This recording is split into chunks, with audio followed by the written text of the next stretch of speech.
Hello and welcome to chapel. Today I'm in the playground in my village, but you can't play on anything because everything's got tape tied around it to stop us from playing, because we might spread COVID-19. There's always lots of rules in the playground. You can see them here, what you can and can't do. Well, actually it's mostly about what you can't do, because rules are like that really, aren't they? And as humans, we like them and we hate them. We like to be able to be told what we shouldn't do because we don't like to do wrong. But put us in a room with a big red button and tell us don't touch the big red button whatever you do, our finger is itching to press it.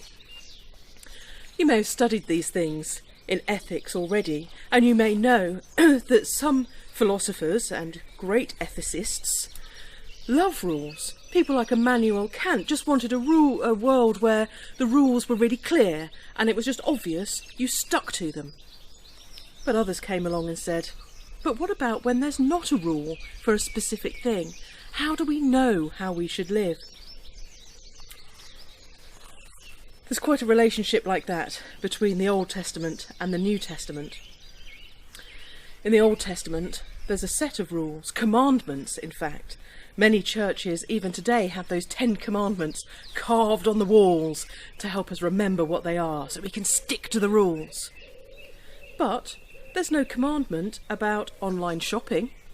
How do I know what to do? What happens then when culturally things are really different to how they were in the Old Testament? Even in Jesus' time, so much had changed by his day, since Moses had come down the mountain with those great slabs with it all carved on.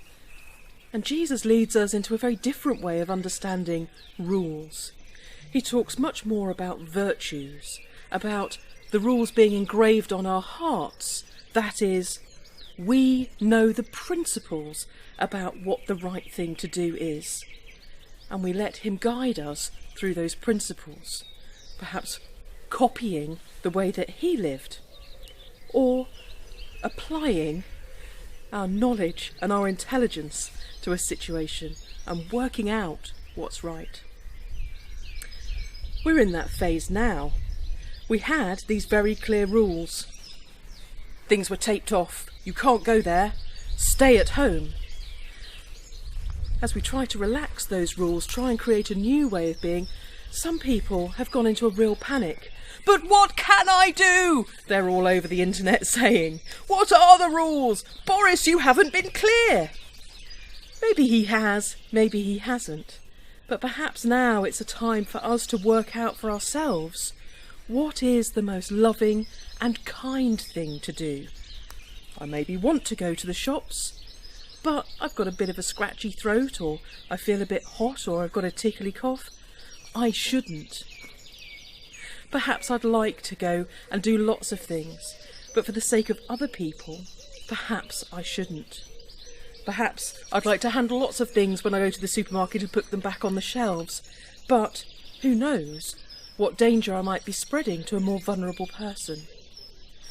It's time for us to use our God-given wisdom to work out the principles behind these rules in all aspects of life, but particularly the rules that we should stick to during the rest of this pandemic, however long it lasts. I kind of think of really the difference between living by the rules being, you know, if you ever learn to do something like play music or draw a picture or dance, and somebody teaches you the steps. Oh, it's forward, back, and to the side. You can learn those steps. But if you always stick rigidly to them, only ever doing those steps, you'll be dancing, but you won't be doing it joyfully. Making sense of life is like a dance, and for life to be joyful, it needs to have that creativity and expression about it. So let's work out the best way of living alongside one another, the best way of putting others first. And when we do, we'll be able to enjoy the freedom and inhibition of just dancing.